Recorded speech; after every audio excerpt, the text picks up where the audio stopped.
Well, it isn't the cleanest way to raise money, but it does raise lots of attention. And joining us this morning is Sarah Evans, founder and executive director of Well Aware. And her nonprofit are actually going without showering for a whole week. We got her on the first day, so she still smells good, still looks good. Not too bad. Yeah, not too bad. Talk to us about how the idea for this even came about, kind of what's behind it.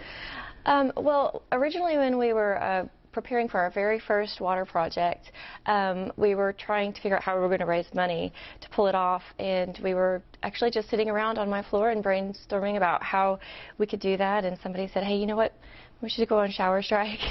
And we laughed about it, and then we realized we could actually be on to something, and we knew it would be pretty good for awareness. We had no idea that we would raise $25,000 that first year. That's amazing. And what's the reaction been like to people when you tell them, I'm not showering for a week, please help me raise money? For people who are new to the fundraiser, we encounter a lot of shock, but that typically pretty quickly translates to interest in the cause and in the fundraiser, and it is an attention getter, and that's the idea, and so it's a pretty effective fundraiser. And talk to us about the cause. We're seeing some video here. What does your organization do with this money? So Well Aware, actually, we fundraise for clean water systems, but we also implement them. We have a team of volunteers who are experts in hydrogeology and engineering, and we plan and implement these projects in impoverished communities that don't currently have access to clean water.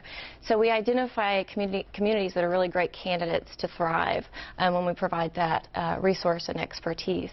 And the people who take part in this, they're kind of educated about it, they're learning about this, and they go out and get their own donors? That's right, yeah, and that's the idea too, so we can spread the message a little bit more through the people who are participating, and they do become a lot more aware of the issue. Some people are attracted to the fundraiser because it's kind of weird and fun, and it's really, really fun, but then they do learn a lot more about the cause and become pretty loyal ambassadors for Well Aware.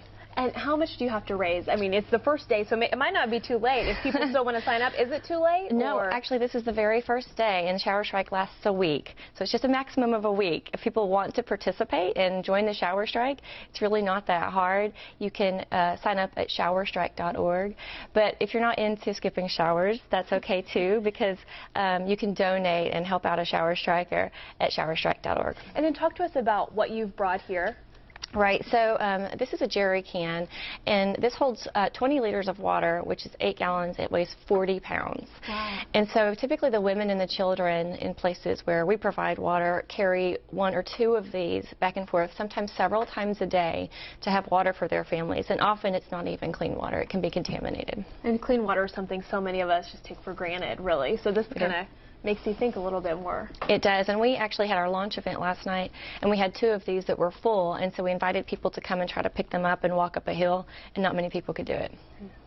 Well, thank you so much for the information, and glad to see you on the first day. You probably time it so you do it in the spring before it gets too hot, right? Originally we did this in the summer, and we decided not to do that anymore. Yeah, the spring might be a little bit better. It's much better. Yeah. Thank you so much for having us. Yeah, we appreciate it. Thank you.